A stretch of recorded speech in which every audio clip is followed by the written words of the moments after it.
गुरुदेव और माँ गायत्री के चरणों में कोटि कोटि नमन। आप सभी को प्रणाम। कई बार आप लोगों ने ऐसे उदाहरण सुने होंगे जब दैवी शक्तियाँ लोगों की मदद करती हैं।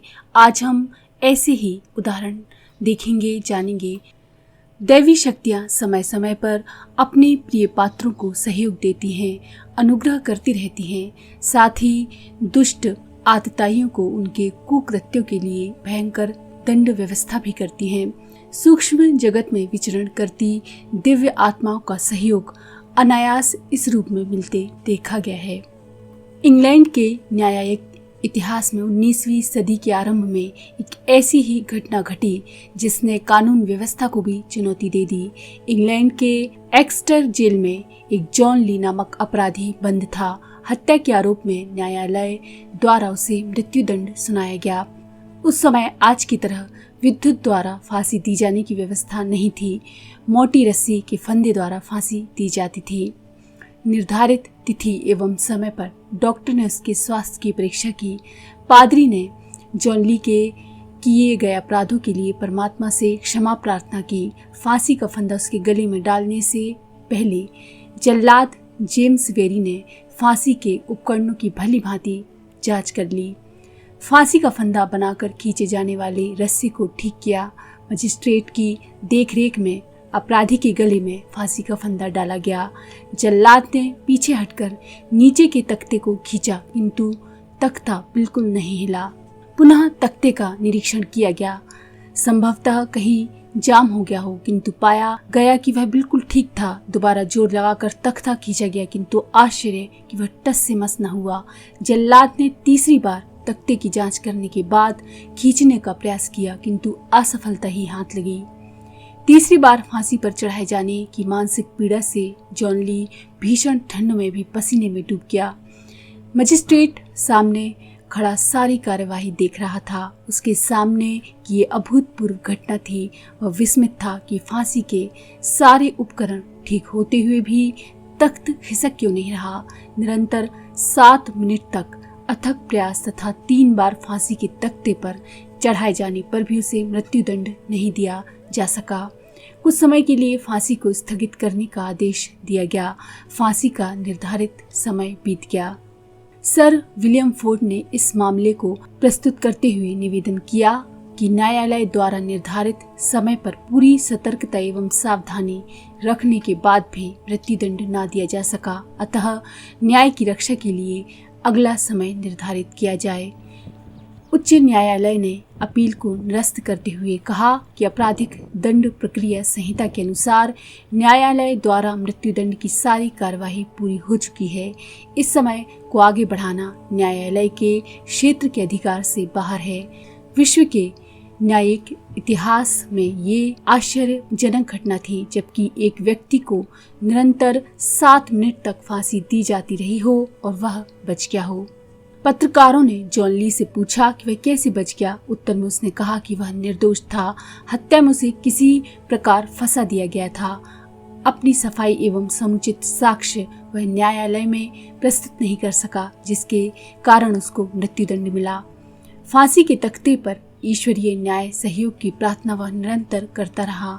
सतत किसी ईश्वरीय अदृश्य शक्ति का अनुदान बरसते उसने अनुभव किया। कितने ही अवसरों पर किन्हीं किन्हीं को अदृश्य सहायताएं मिलती रहती हैं। इन्हें दैवी अनुदान या वरदान माना जाता है। ऐसी उपलब्धियां जिन्हें प्राप्त हुई हैं, उनके उदाहरण समय समय पर सामने आते रहते हैं। पुराणों में ऐसी कथाएं बहुतायत में पढ़ने को मिलती हैं, जिनमें ये बताया गया होता है कि किस देवता ने किसी भूखे प्यासे व्यक्ति को आकाश से भोजन भेजा, सवारी भेजी, वाहन भेजे, सहायताएं प्रस्तुत की। भूखे प्यासे उतंग को देवराज इंद्र ने अन्न और जल दिया था। अश्विनी कुमार आकाश मार्ग से देव औषधि लेकर च्यवन ऋषि के पास आए थे और उन्हें अच्छा किया था। भगवान राम को विरथ देखकर इंद्र ने अपना रथ भेजा था। द्रौपदी की सहायतार्थ कृष्ण भगवान ने उनकी साड़ी को योजनों लंबी कर दिया था। प्रहलाद की रक्षा करने के लिए भगवान खुद अवतार लेकर पृथ्वी पर आए थे। इन कथाओं में बहुत सा अंधविश्वास भी हो सकता है, पर विज्ञान और तथ्य भी कम नहीं हो सकता। प्रस्तुत घटना इस बात का प्रमाण है कि विशाल ब्रह्मांड में ऐसी शक्तियों का अस्तित्व है जो असंभव को भी संभव कर दिखाती हैं। दैवी शक्तियां हमारी प्रगति में भी सहायता करती हैं। दैवी सत्ताएं अपने सहयोग से मनुष्य की समृद्धि और प्रगति को भी सहज संभव बनाती देखी गई हैं। अमेरिका के एक दरिद्र व्यक्ति आर्थर एडवर्ड ने अपनी जिंदगी $40 प्रति महीने जैसी कुलीगिरी की छोटी सी नौकरी से आरंभ की और प्रेतात्माओं की सहायता से उच्च श्रेणी के यशस्वी धनवान विद्वानों की श्रेणी में सहज ही जा पहुंचे। 15 साल की आयु से ही उनके साथ अदृश्य सहायकों की एक मंडली जुड़ गई और जीवन भर उनका साथ देती रही। इनमें 3 इंजीनियर, एक लेखक, एक कवि और एक अर्थ विशेषज्ञ की तरह मार्गदर्शन करती थी। इनके साथ उनकी मैत्री बिना किसी प्रयोग परिश्रम के अनायास ही हो गई और वे उसे निरंतर उपयोगी मार्गदर्शन कराते रहे। सहायकों ने उनकी लगी लगाई नौकरी छुड़वा दी और कहा, चलो तुम्हें बड़ा आदमी बनाएंगे। उनने उसे अपने रेल मार्ग बनाने, अपनी नहर खोदने, अपना बंदरगाह बनाने के लिए कहा। बेचारा आर्थर स्तब्ध था कि इस दरिद्रता की स्थिति में किस प्रकार करोड़ों अरबों रुपए से पूरी हो सकने वाली योजनाएं कार्यान्वित कर सकने में वो सफल होगा। पर जब उन सत्ताओं ने सब कुछ ठीक कर देने का आश्वासन दिया तो उसने कठपुतली की तरह सारे काम करते रहने की सहमति दे दी और असंभव दिखने वाले साधन जुटने लगे। आर्थर पूरी तरह देवी सत्ता पर निर्भर था। उसके पास ना तो ज्ञान था ना साधन, फिर भी उसके शेख चिल्ली जैसे सपने एक के बाद एक सफलता की दिशा में आगे बढ़ते चले गए और धीरे धीरे अपनी सभी योजनाओं में जादुई ढंग से वह सफल होता गया। 26 सितंबर 1928 को वह मरा तो अपनी अरबों की धनराशि छोड़कर मरा। उसकी अपनी 5 लंबी रेलवे लाइनें थीं, जहाजों के आने जाने की क्षमता से संपन्न विशालकाय नहर पोर्ट, आर्थर बंदरगाह भी उसका अपना था और भी उसके कितने ही अरबों रुपए की पूंजी के अर्थ संस्थान थे। उसने साहित्य के तथा कविता के प्रति प्रसिद्ध 30 ग्रंथ भी लिखे जो साहित्य के क्षेत्र में भली प्रकार सम्मानित हुए। आर्थर से उसकी सफलता का जब भी रहस्य पूछा गया तो उसने अपने संरक्षक देवों की चर्चा की और बताया कि प्रत्येक महत्वपूर्ण योजना, अर्थ साधनों की व्यवस्था, कठिनाइयों की पूर्व सूचना, गतिविधियों में तोड़ मरोड़ की सारी जानकारी और सहायता इन दिव्य सहायकों से ही मिलती रही है।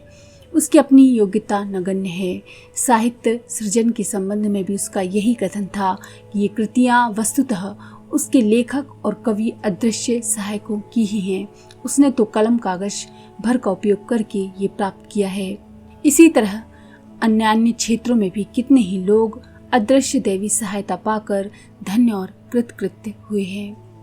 तो इस तरह से हमारे अदृश्य सहायक हमारी सहायता करते हैं। तो अगर आपको ये जानकारी पसंद आई हो तो प्लीज़ लाइक करें, शेयर करें और सब्सक्राइब करें और बेल के आइकन पर क्लिक करके ऑल पर क्लिक करना